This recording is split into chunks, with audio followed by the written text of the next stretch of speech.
And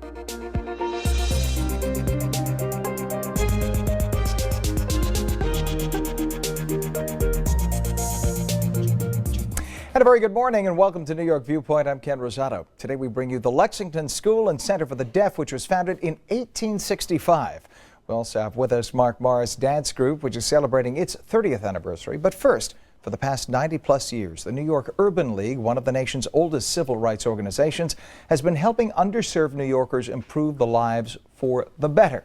Please join me in welcoming the president and CEO, Arva Rice. So nice to have you with us today. Thank you so much. Good morning, Ken. Good morning to you. What is the mission of the New York Urban League? As you mentioned, the New York Urban League was started in 1919 by individuals who were concerned about the black folks who were moving from the south to the north during the Great Migration. And so they came to the doors of the Urban League looking for everything from some place to send their children to school, housing, jobs, education, and they continue to knock on our doors today for those types of programs and services. So our mission is to provide New Yorkers with equal access to education and employment. Well, then the question comes, I'm sure, for many. They say, we have a black president, we have Oprah Winfrey. Yes. Why do we still have a civil rights movement? Isn't it over? What's your answer? And we are very proud of our president, and we are very proud of Oprah Winfrey and all the other wonderful examples that we have of African Americans who have achieved greatly. But I often say to people who ask me that question that until everyone has the educational opportunities of Sasha and Malia Obama, that our work is not finished yet. And by the way, two of the most beautiful little first children ever. They are both adorable. Absolutely. The civil rights movement, of course, reaches out beyond just African Americans, of course, every other color and ethnicity that's come to the bigger cities, et cetera, that at one point was treated quite differently. Sadly, there wasn't an urban league 150 years ago when other groups came in. It's so nice that there is, thank goodness, to try to level the playing field as much as possible. What is the Mary J. Blige Foundation, and what's your association with it? We have been working with the Mary J. Blige Foundation for a little bit over a year. We have a wonderful partnership with them where we partner with them around education. We did a couple of things with them specifically last year. We were able to jointly provide a scholarship to a wonderful woman for her to go to college for $50,000. There's a picture right now we're looking at. Absolutely. And then we were also able to partner with them to do two different events, one of which was a Girls Empowerment Day, which we did in May of last year, and we look forward to doing it again this year, where girls were able to go out to different businesses throughout the community. They went to see Oprah Magazine, they went to Children's Television Workshop, Madison Square Garden, to find out about different women in power and what it's like in order to get those wonderful careers. And we closed out the day with Mary J. herself, who was on a panel and talked about how do you overcome some challenges.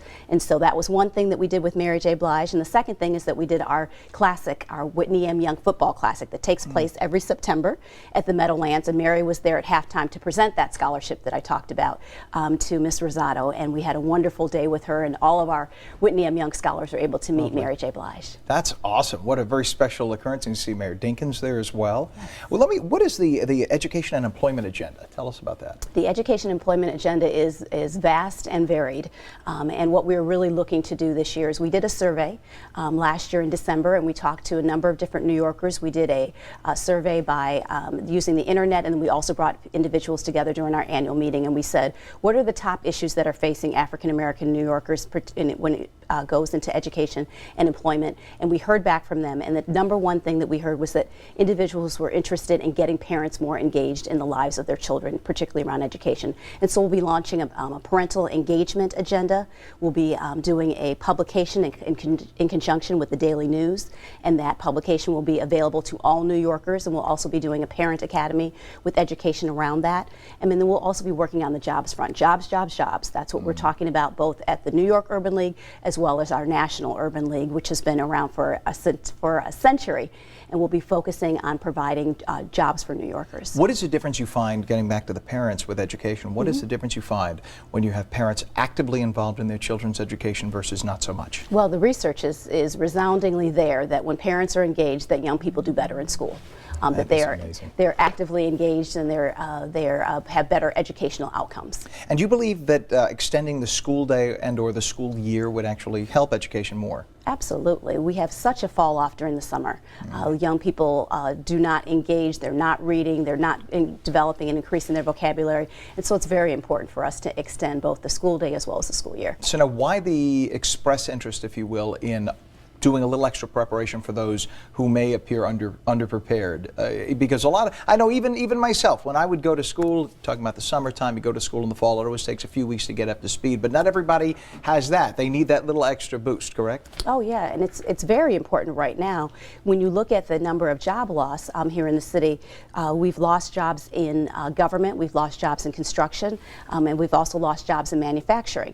Where we've seen gains in jobs are areas like retail, looking at areas like health, education, and also looking at the leisure and hospitality. Those are two different job and skill sets. And so in order to be successful, in order to be competitive in the global market that's here right now, you're going to need a high school education and beyond. And so that's the reason why we feel like our work is so important. Is it still, though, essential to have that college education? Because people always throw out the example, look, Donald Trump didn't have college, several network news anchors didn't have college, the late great Peter Jennings didn't have college. So is it essential that you have college to make it great in a career? Well, the thing about college is it does teach you about a discipline. You come into school and you get a syllabus and your professor says that you need to accomplish this by the end of the year, and it's up to you in order to develop that on your own. And so I think that there's some people that are more disciplined naturally. But I think that for the vast majority of us, I think it's best if you were able to get that college degree. Not to mention the hobnobbing, the social interaction, the people you meet along the way that could help you later on in life. Absolutely, building that social network. Absolutely important. What about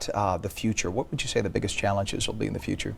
I think the challenge is obviously for our organization is around fundraising, being able to provide the resources that we need in order to meet the needs of young New Yorkers as well as individuals who are wanting to get their jobs and move ahead in their careers.